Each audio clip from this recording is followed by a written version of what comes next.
আমাদের মুখ্যমন্ত্রী আজকে দেখলাম এক জায়গায় সুতি না কোথায় একটা ভাষণ দিতে দিতে বলে দিল, বাংলায় ওয়াকফ বিল নিয়ে আন্দোলন করলে সবথেকে বড় সে শত্রু আমার কাছে হবে। চিন্তা করেন তো, ওপেন ক্যামেরায় বলছি, ধিক্কার জানাই এরকম কথা। মুখ্যমন্ত্রী আমাদের বাংলায় আন্দোলন হবে না মানে? দেশের বাইরে? বাংলাটা কি দেশের বাইরে? কেন্দ্র সরকার কোনো কিছু করলে আপনি এখানে চেল্লান কেন? কথা বলছেন না কেন? কেন্দ্র সরকার কিছু করলে আপনি এখানে আন্দোলন করেন কেন? দিল্লি যে করবে, আমাদের রক্তক্ষরণ হচ্ছে, আমরা চেল্লাবো, এই দেশের নাগরিক আমরা। কথা বলছেন না কেন?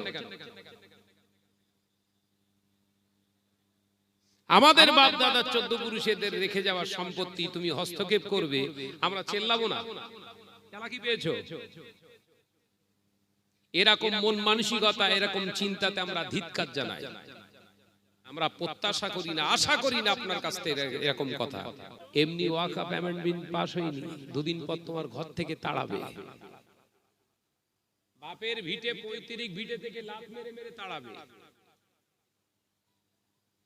অরিজিনাল মুসলমান না তো? অরিজিনাল মুসলমান হলে কেউ কিছু বলবে না আপনাকে। আর ঘরের মেয়েটাই বাজারে ঘুরছে,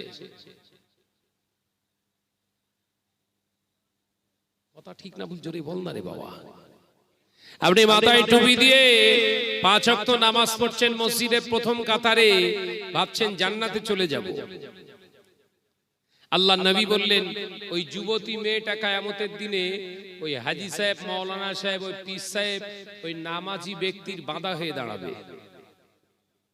কার কথা? বিশ্ব নবী বলছে।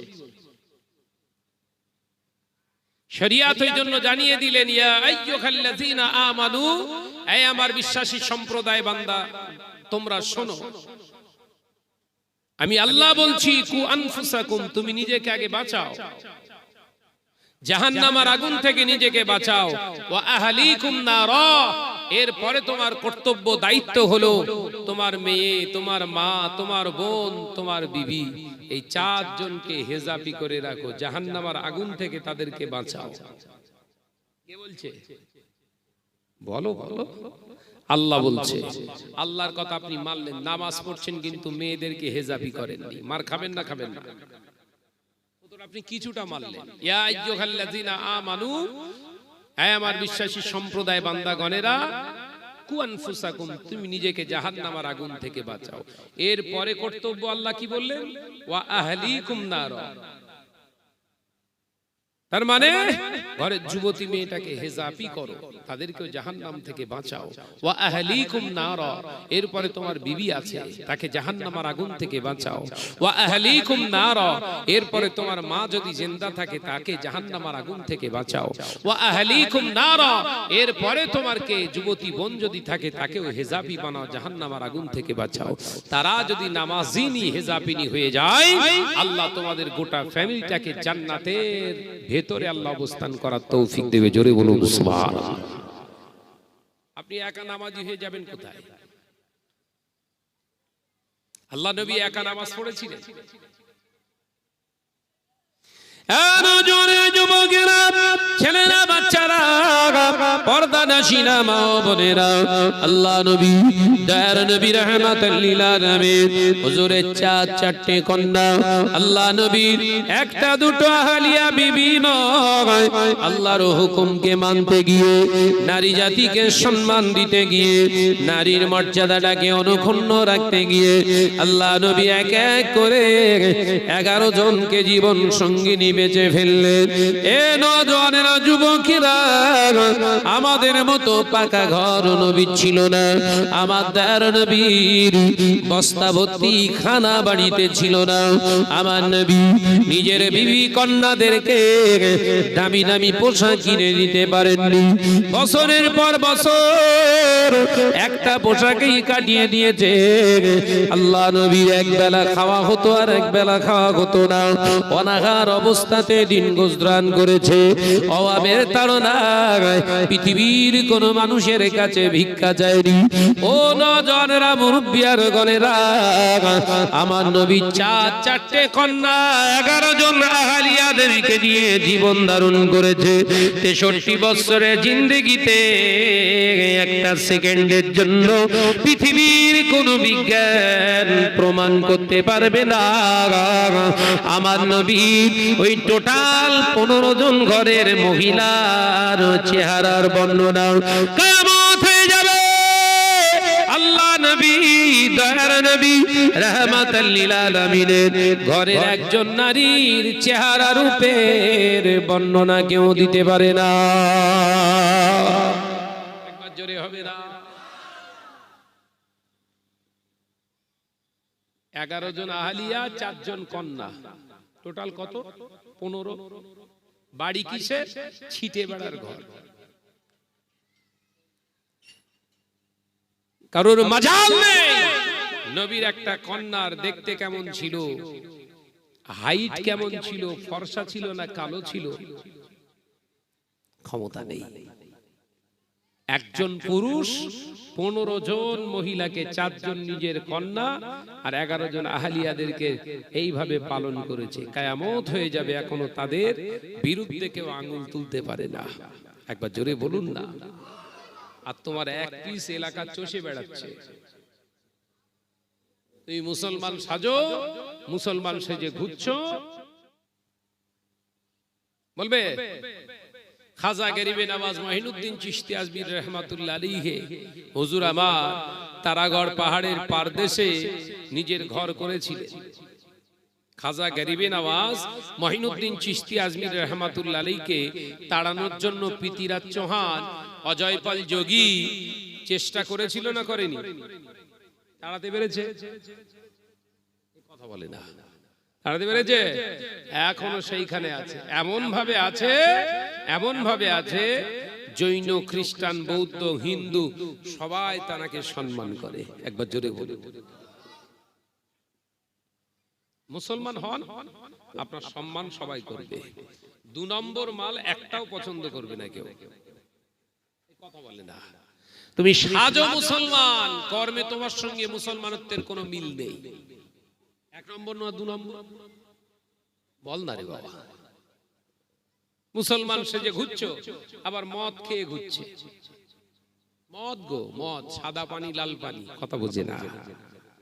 তবে বোদরা এলাকায় এসব নেই। সাজে মুসলমান, পাত্তি খায়, পাত্তি। বুঝতে পেরেছেন? পাত্তি কি বলে? গাঞ্জা ওর নাম রেখেছে এখন পাত্তি। যে মুসলমানটা গাঁজা টানে, গাঁজা খায়, ওই মুসলমানটা যদি বলে আমি নবীর আশিক, শয়তানের কাছে আসবে? কথা বলে না। শয়তান পর্যন্ত ভয় খাবে যে আমি অত বড় শয়তানি করি। যে মুসলমানের ছেলেটার নাম রফিকুল, নাম আব্দুর রফিক, নাম আব্দুল শফিক, এই নাম রেখে যারা মদ শরাব পান করছে, শয়তান আছে ওর কাছে আর আসবে? শয়তান বলবে যাওয়ার দরকার নেই, ও আমার থেকে বড় শয়তান। কারণ মদ আল্লাহ হারাম করেছিল। কিতাবের ভিতরে পরিষ্কারভাবে বর্ণনা করা আছে, কোন মুসলমান যদি মদ খায়, কোন মুসলমান যদি 1 ফোঁটা শরাবটাকে টেস্ট করার জন্য, স্বাদ গ্রহণ করার জন্য, তিতো না ঝাল না মিষ্টি, এটা টেস্ট করার জন্য 1 ফোঁটা মদ জবানে যদি ঠেকায়, 40 দিন ওই জবানের দোয়া কবুল হবে না।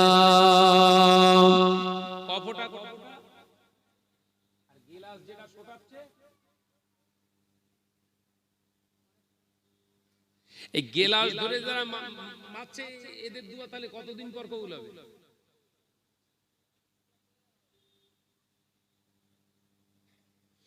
ফতোয়ার কিতাবে এসেছে, যে মুসলমানটা মদ খায়, যে মুসলমানটা মদ মদ খায়, ওই মুসলমানটা যদি বিনা তওবায় মারা যায়, ওই অবস্থায় মারা যাওয়ার পরে মুসলমানের কবরস্থানে ওর দাফন করা যায় না। কোন নামাজি মুসল্লি ওর জানাজা আদায় করতে পারবে না। যারা মদ খায় ওরা যদি বিনা তওবায় মারা যায়, কোন নদীর ধারে কিংবা পুকুরের পাড়ে বড় গর্ত খুঁটে ওকে পুঁতে রেখে চলে এসো, ওর জন্য চায়রামা করা যায় না, ওর জন্য কলমাখানি করা যায় না, ওর জন্য 7 দিনে করা যায় না। যদি ওর জন্য বিরাট আয়োজন করা হবে দুয়ার মজলিস, ওই দুয়ার মজলিসের দোয়া আল্লাহ দরবারে কবুল হবে না। মাথায় ঢুকছে কিন্তু মদ কর মরে গেলি আমার মাল দিলি দুয়া এমন ঠেলবো যে সেই বেহেশতের দরজা খুলে যায়। এই কথা বলে রেখে কথা বলছেন না কেন? জান্নাতে পৌঁছে দিন। ফেরেশতারা বলছে হ্যাঁ হুজুর পৌঁছাবো, তুই একবার কবরে আয়, একসঙ্গে পৌঁছাবো। এই কথা বুঝতে পারছেন না নাকি? তার জন্য দোয়া করছিস, মাতালের জন্য দোয়া। ও নওজওয়ানেরা, মুরব্বিয়ারা, ঘরেরা, ছেলেরা, বাচ্চারা, পর্দানশীন মা বোনেরা, শুনে রেখে দিন, জেনে রেখে দিন। আল্লাহ নবী পাক জবানে জানিয়ে দিলেন, বাবা সাহাবীরা, ও আমার সাহাবারা, আমি নবী জানিয়ে দিলাম, মুসলমান যখন হারামটাকে হালালের মতো ভাববে, নাজায়েজটাকে যখন জায়েজের মতো করে ফেলবে, ওই মুসলমানগুলোকে আমার আল্লাহ দুনিয়ার জমিনে পেটানোর জন্য জালেম সরকার প্রতিষ্ঠিত করে দেবে। দুনিয়ার জমিনেতে এরা মার খেয়ে খেয়ে এদের দেহের রক্তে, এদের গায়ের খুনে রাজপথ লাল হয়ে যাবে। ও বাবা সাহাবীরা, মুসলমানের গায়ের রক্তে রাজপথ লাল হয়ে যাবে। এরা আল্লাহর সাহায্য চাইবে, আবার আল্লাহ মুসলমানদের সাহায্য দেবে না। তার কারণ হলো এরা হবে হারামখোর। তার কারণ কি? মাস শুরু হয়েছে না হয়নি? উত্তরাখণ্ড যান, উত্তরপ্রদেশ যান, মেঘালয়ে যান, বেশি দূর যেতে হবে না, উড়িষ্যায় যান, আমাদের বাংলায়ও কিছু কিছু জায়গায় শুরু হয়েছে। হয়েছে না হয়নি? জোরে বল না রে বাপ। চিল্লাবে বলে, চিল্লে আওয়াজ করবে বলে জামা, গায়ের গেঞ্জিটা খুলে গালের ভিতর ঢুকিয়ে দিয়ে, বেঁধে দিয়ে, ছুরি দিয়ে দিয়ে কাটছে। কালকে একটা ভিডিও দেখলাম, একজন পাঠিয়েছে, মুসলমান রাস্তা দিয়ে স্বামী স্ত্রী যাচ্ছিল, সন্দেহ হয়েছে বলে মুসলমান কিনা ভেরিফাই করার জন্য মারবে বলে রাস্তাতে দাঁড় করিয়ে প্যান্ট খুলে উলঙ্গ করে অঙ্গ দেখে, গুপ্তাঙ্গ দেখে তবে মার শুরু করেছে। কথা তৈরি করে বলছি মনে হচ্ছে নাকি? কারণ কি? আমাদের অস্তিত্ব আমরা হারিয়ে ফেলছি। আমাদের থাকার দরকার ছিল রাসূলের কাছে, আমাদের থাকার দরকার ছিল কোথায়? আল কোরআনের কাছে। আমরা যাচ্ছি তো গান বাজনার কাছে, মদের কাছে, জেনার কাছে। এই কথা বলছেন না কেন? থাকার দরকার ছিল কোথায়? কোরআনের কাছে। থাকার দরকার ছিল হাদিসের কাছে, আল্লাহ রাসূলের কাছে থাকার দরকার ছিল। যাচ্ছি কোথায়?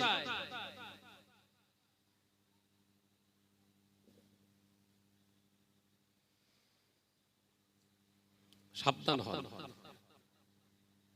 সাবধান হন, এখনো সময় আছে, তওবা করেন।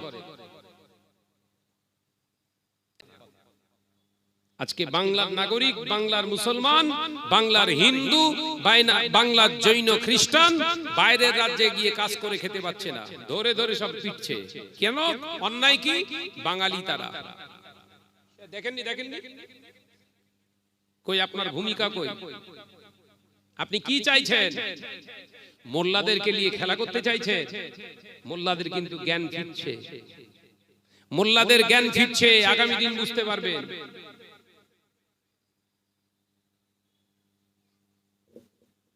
লড়েই যদি বাঁচতে হয়, বাঁচার মতো বাঁচবো, কথা বলছেন না কেন? লড়েই যদি আমাদের বাঁচতে হয়, কারোর দয়ায় আমরা বাঁচবো না, আমরা লড়ে লড়েই বাঁচবো ইনশাআল্লাহ।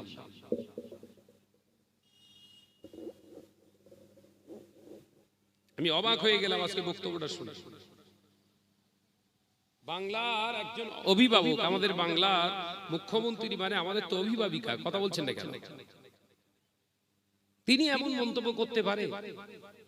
বলতে পারতেন আন্দোলন করবে শান্তি শৃঙ্খলা ভাবে, বার্তা দিতে পারতেন, পারতেন না? পারতেন না? এনআরসি নিয়ে যখন এনআরসি সিএ আইন পাশ করলো, বিল পাশ করলো, তখন আপনি রাস্তায় নেমেছিলেন, মুসলমানদের জন্য নামছেন না কেন? কারণ এনআরসি হলে মোল্লার থেকে বেশি অন্য সম্প্রদায়ের মানুষ বেশি ডিটেনশন ক্যাম্পে যাবে, কারণ মুসলমান সব আদি এখানকার বসবাসের মানুষ, কথা ঠিক না বুঝরে বলে? তার বেলা আপনি আন্দোলন করলেন। মন মানসিকতাটা চেঞ্জ করেন, নইলে আগামী দিনে কিন্তু এই মোল্লার বেটারাই আপনাকে জবাব দিয়ে দেবে।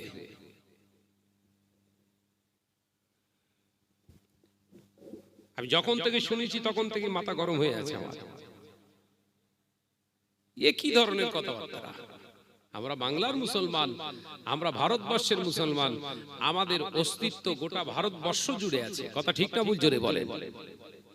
65,000 মুসলমান এই দেশ স্বাধীনতার জন্য, দেশ স্বাধীন করবার জন্য 65,000 মুসলমান নিজের জানকে জান মনে করেনি, কুরবান করে দিয়েছে। আমরা মৃত্যুর মরণের ভয় পাই না, আমরা জানি মৌত আমাদের হবে একদিন।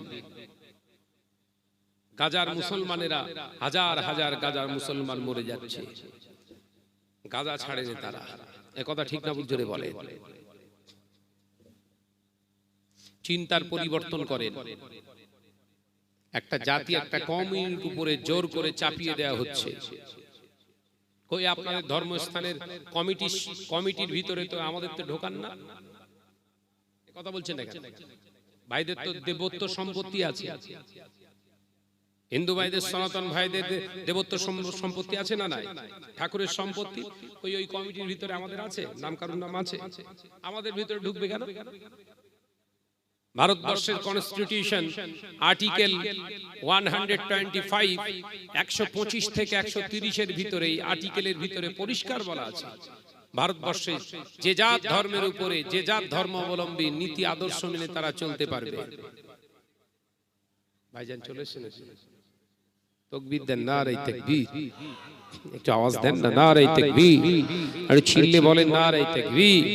আওলাদে মুজাদ্দিদুজ জামান জনাব ভাইজান হুজুর কিবলা, জনাব ভাইজান হুজুর কিবলা, আওলাদে মুজাদ্দিদুজ জামান, নারে তাকবীর। সিলসিলা হক মুজাদ্দিদুজ জামান জনাব ভাইজান হুজুর কিবলা, জনাব ভাইজান হুজুর কিবলা, নারে তাকবীর।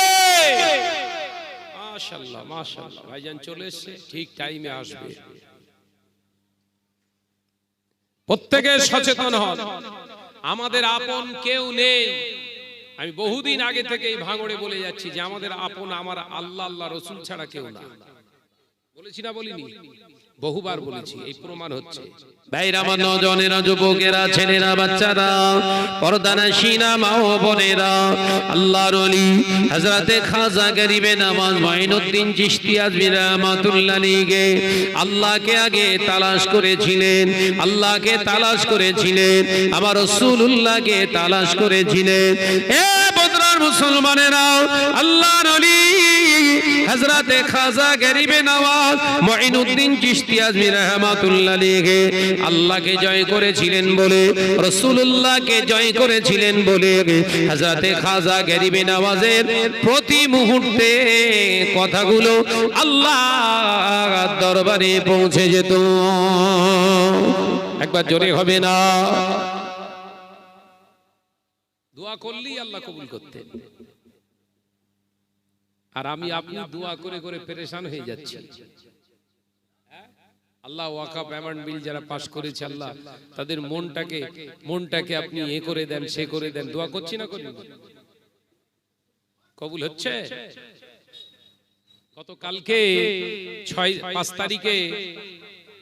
তারিখে সুপ্রিম কোর্টে রায় দেবে বলেছিল না, রায় দিয়েছে। 2.5 মিনিট ছিল। ক মিনিট কথা বলছে না মিস্টার খান্না, 2.5 মিনিট ছিল। এসে বলে দিল ওটা আমি আর ঠিক করতে পারবো নি, ওটা আমার পরের যিনি বিচারক জাজ আসবে তিনি ডিসাইড করবে। কেন? ঘা খেয়েছো? কথা বুঝতে পারছেন? সব জয়েন হয়ে আছে আর আমাকে আপনাকে নিয়ে খেলা করছে। কথা বুঝতে পারছেন না? অর্থাৎ আল্লাহ রুজুকে শক্ত করে ধরো মুসলমান, এখনো সময় আছে। আল্লাহ আল্লাহ রসুল ছাড়া এই জমিনের উপরে আপনার আপন কেউ নেই। মাথার ভিতরে ঢুকিয়ে রেখে দেন।